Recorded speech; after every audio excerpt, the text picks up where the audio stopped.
The camera.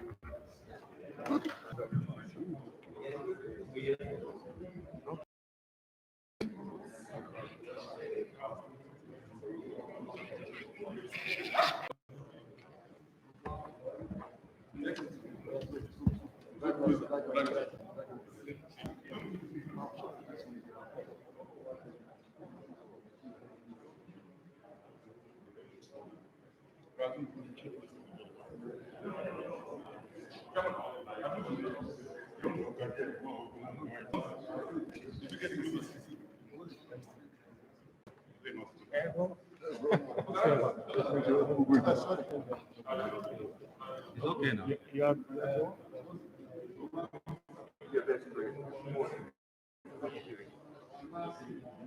No, I want to tell you what I say. The cameras are okay. You're okay there. What I'm saying, but from Zoom, the doctor will come like this, if you do and pull out. That's what we want to get this. Okay, I will go pick it up. Yeah, now. So that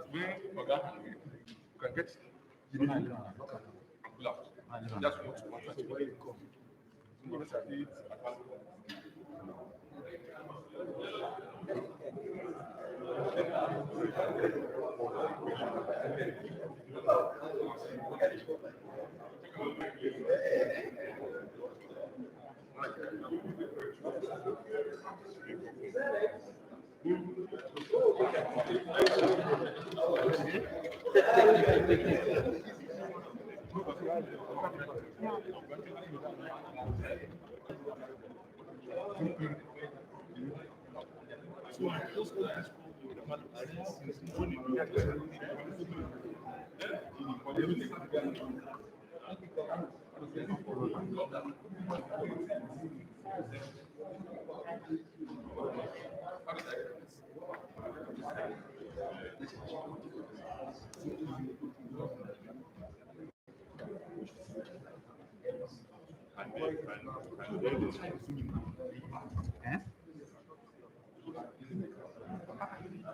Look at the team over there, adjust now.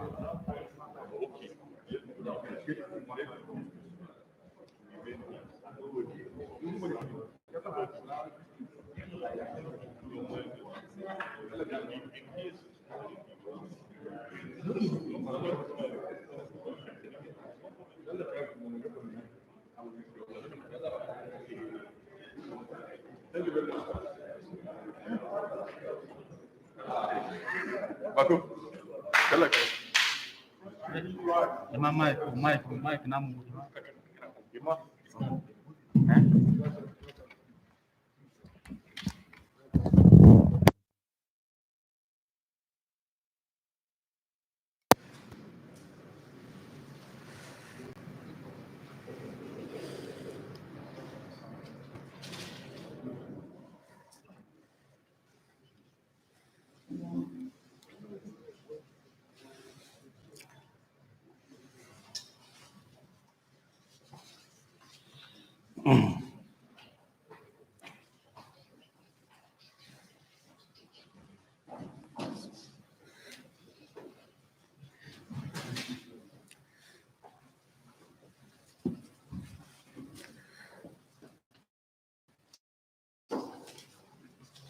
The national anthem, please.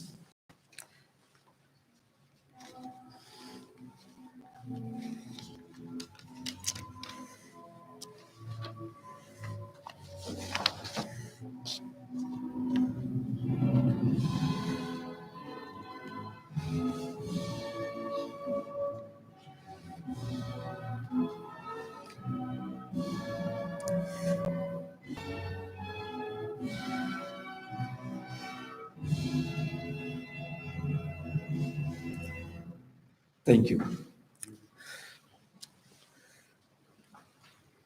Kindly be seated, please.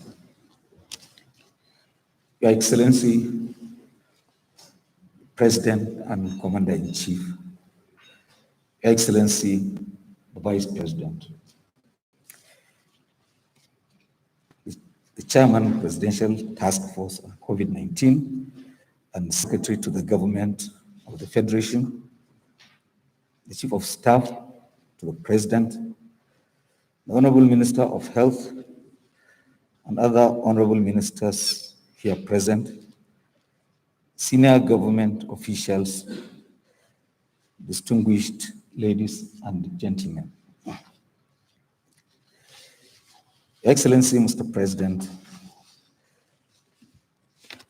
this is an important day in the life of this country.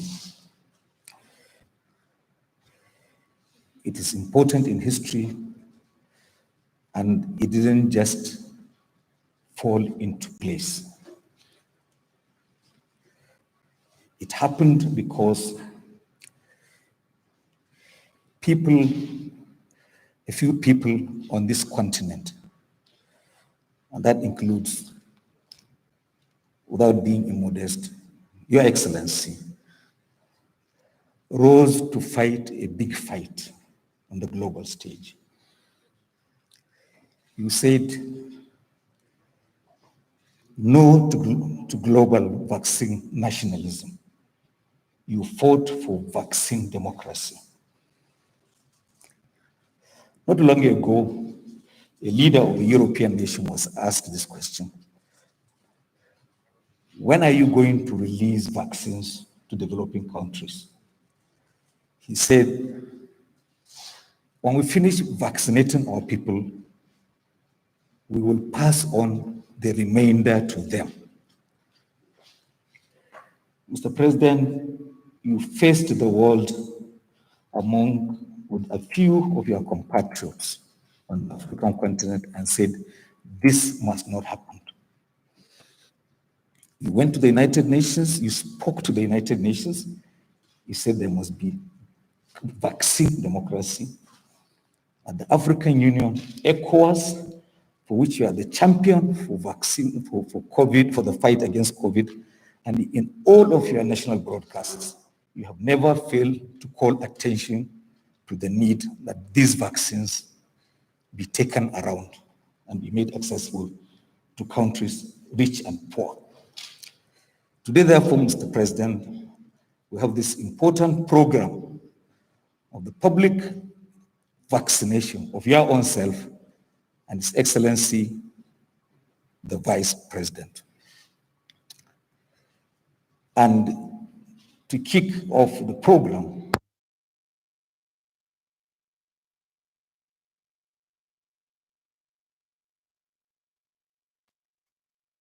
who fought side by side with the Secretary to the Government and all of the members of the Presidential Task Force to achieve this important milestone. Mr. President, communication and other media say this is the most successful campaign this country has achieved since we stopped the spread of Ebola and we changed from driving from right to left in 1972 without any incident. It has been the most successful campaign along the lines of these two we have seen. The Minister of Health will be briefing this meeting, this event on the vaccination process. Honorable Minister, take the microphone.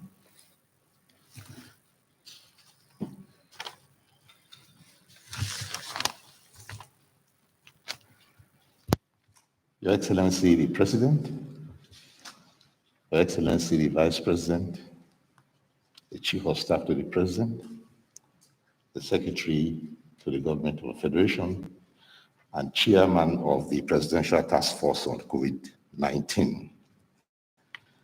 Your Excellencies, I want to thank you exceedingly for being there for us, in the health sector, and for agreeing to this publicized application of vaccines against COVID-19. You could very well have chosen to do this privately and quietly, but agreeing to this publicized application will first of all boost the morale of the health sector and give a lot of assurance to the public about the safety and efficacy of this vaccine, about which we have had some concerns with regard to the Nigerian public. We in the health sector have laid out 5 main pillars for this COVID-19. First is to continue to scale up diagnostics and case finding, infection prevention and control to reduce the infections that are rising in our country. Secondly, is to continue to improve the therapeutics and the case management, and you have graciously agreed to ensure oxygen plants, at least 38 of them in the country, because we have discovered that high flow oxygen supplementation is key to the treatment of COVID-19 severe cases.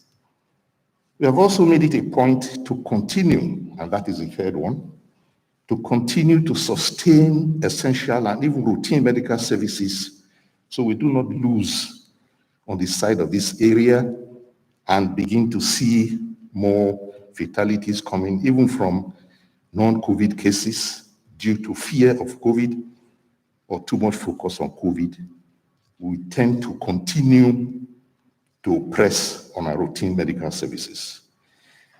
The fourth is the introduction of the emergency medical service and ambulance system in your country, and it will be my privilege, Your Excellency, to brief you in detail of that, which we believe will reduce maternal mortality, under 5 mortality, accident mortality, and all the mortalities we see in unexpected events, and that the country's health system will be able to respond promptly to citizens when they are in distress. They know who to call upon. The fifth and the final is what we are about today, the introduction of anti-COVID vaccines. We have been a long way here. It has taken about a year of record scientific work to come about these vaccines in many countries. The shortest period it has taken to develop a vaccine before this was 4 years. That was a vaccine against mumps. So this has come up as a very fast intervention, and it is for that reason that some people have apprehensions about these vaccines, which governments are at pains to dispel. We in Nigeria have finally received our own allocation of vaccines.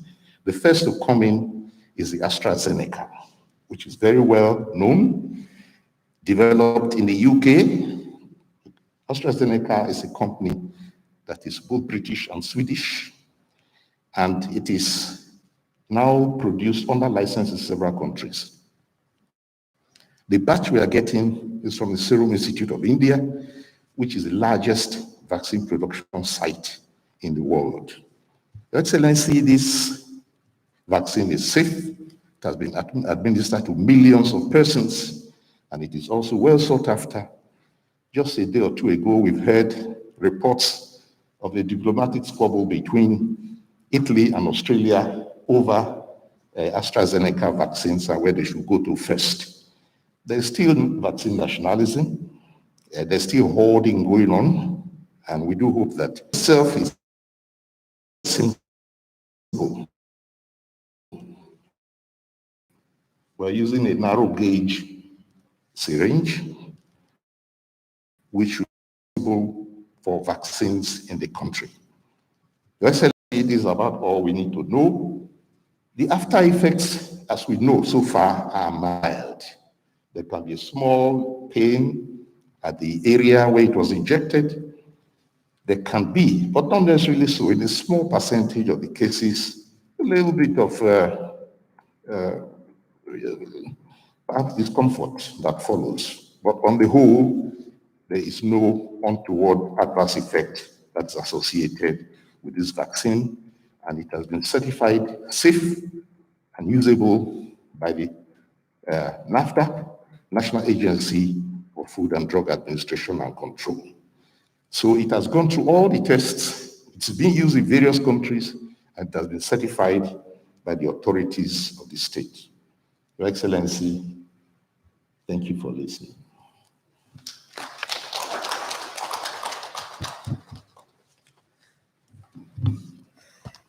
Thank you very much, Dr. Henry. While he spoke, the Executive Director and Chief Executive Officer of National Primary Healthcare Development Agency, Dr. Faisal Shuaib, was filling in the e-registration for both His Excellency the President and His Excellency the Vice President. And I assume that this is complete by now. Okay. So it's now time for the real action, which is the vaccination of Mr. President by his chief personal physician, Dr. Shuaib Rafinda Isanusi. Doctor, come in with their team.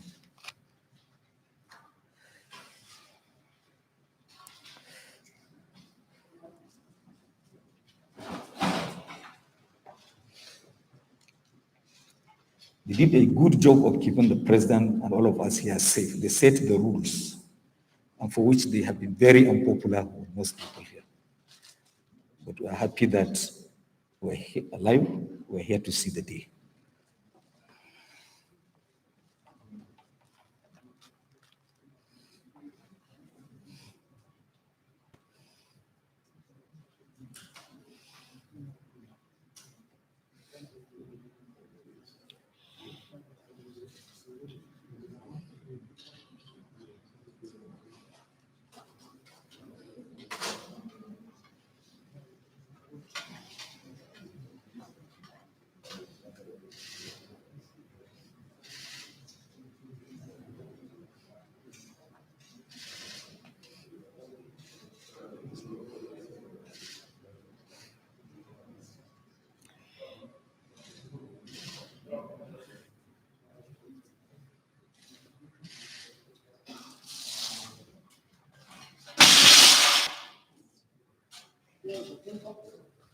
You need the microphone.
Thank you, Mr. President, for this exemplary national leadership.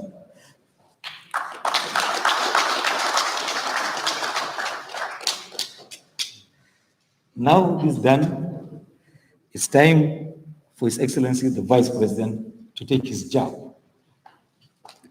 And to administer it is Dr. Nicholas Audifred, the personal physician of the Vice President.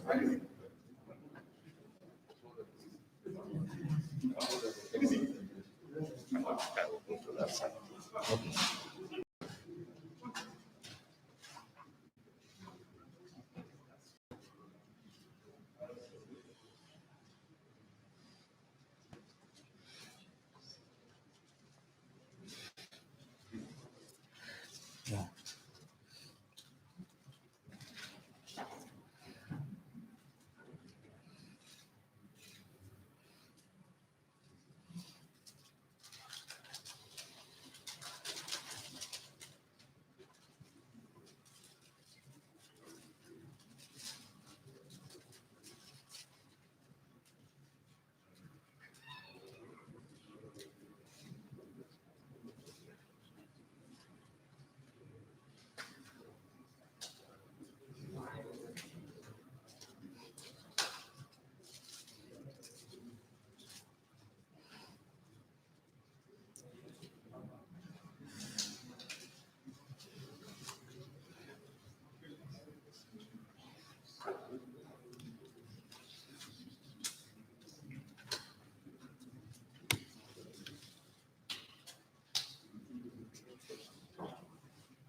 Innocent is next.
I assure Mr. Vice President that we share his dream.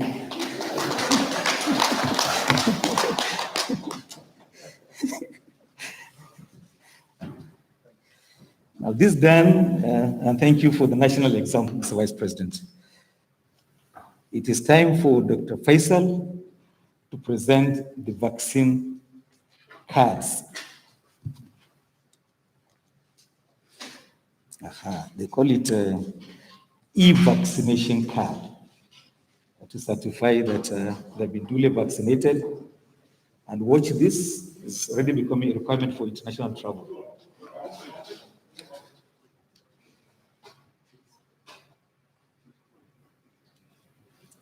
To the President and then His Excellency the Vice President.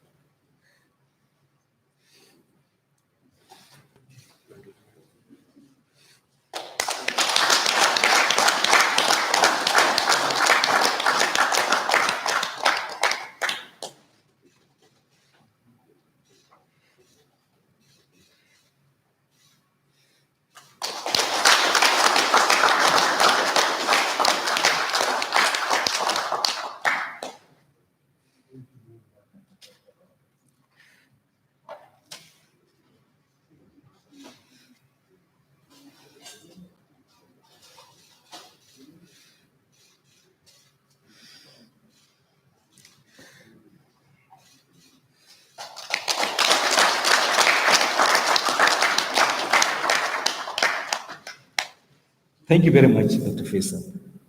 Now, 2 days ago, Dr. Chike Ihekwezu, the Director General of the National Center for Disease Control, said something. As Nigerians, when things go wrong, we blame ourselves, we flog ourselves.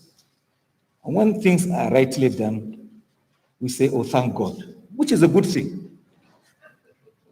But God uses some elements, people among us, to achieve what we have. This country has kept numbers low. 2,000 deaths by last week. In some countries, 2,000 in one day will be celebrated as an achievement. The leader of this pack, sitting on top of the hip of the end of the National Task Force, is the Secretary to the Government of the Federation, Boss Mustafa. It's good. Let him come and speak now.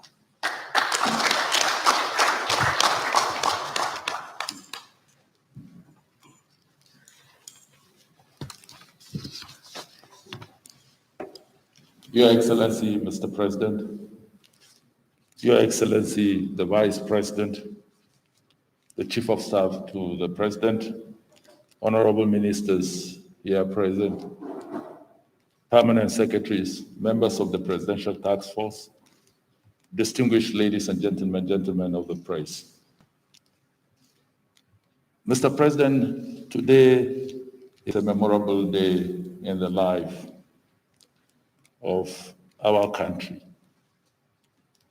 And we have arrived this destination because of the sterling leadership qualities you provided in the national response to COVID-19. Your Excellency, Mr. President, about a year ago, you constituted the Presidential Task Force, and your mandate to the task force was simple and direct: coordinate and develop a national response that is robust, multi-sectoral, in order to tame the spread of COVID-19. And we went to work with that marching order. And not soon after that, you decided to put again another committee, the Economic Sustainability Committee, under the leadership of His Excellency, the Vice President. The combined effect of these two committees in striking a balance between lives and livelihood, we have been able to achieve so much because of your directions, because of your leadership, and because of the trust and confidence you had in these two committees. And I would, without any hesitation, commend you, Mr. President, and acknowledge the fact that because of the robust work that these two committees did, we were able to exit recession in the fourth quarter of 2020. I think Mr. President deserves a round of applause. Most countries of the world have been impacted by the adverse and negative effect of COVID-19. COVID-19 exposed the weaknesses of our systems. Our administrative structures were threatened. Our economy was under surge. Our social inclusive policies were exposed. So were the ones for even the developed nations. When we embarked on this journey, Your Excellency, little did we know that it was going to last this long. We had no manual of operation. And because of the purposeful leadership you provided to the Presidential Task Force, at every given time we had an opportunity of meeting with you, you listened attentively, you took notes, and at the end of the day, whatever we recommended, of about 8 of the proposals or submissions or memos that we have sent to you, none returned without an approval. Every time you approved everything we wanted. I'm not surprised that your colleagues in West Africa decided, looking at what was happening back at home, decided to vest you with the responsibility of coordinating the West African response. And that is why they made you the champion of COVID-19 in West Africa. And that you have excelled. We have provided our country as the hub. We have facilitated the distribution of materials we are still doing up to today, so that our sister West African countries would enjoy the latitude of your benevolence and also leadership. Today, Mr. President and the Vice President have equally demonstrated leadership by offering themselves for the Nigerian people to believe in the safety and the efficacy of the vaccines that we have procured and is being deployed. I think vaccine hesitancy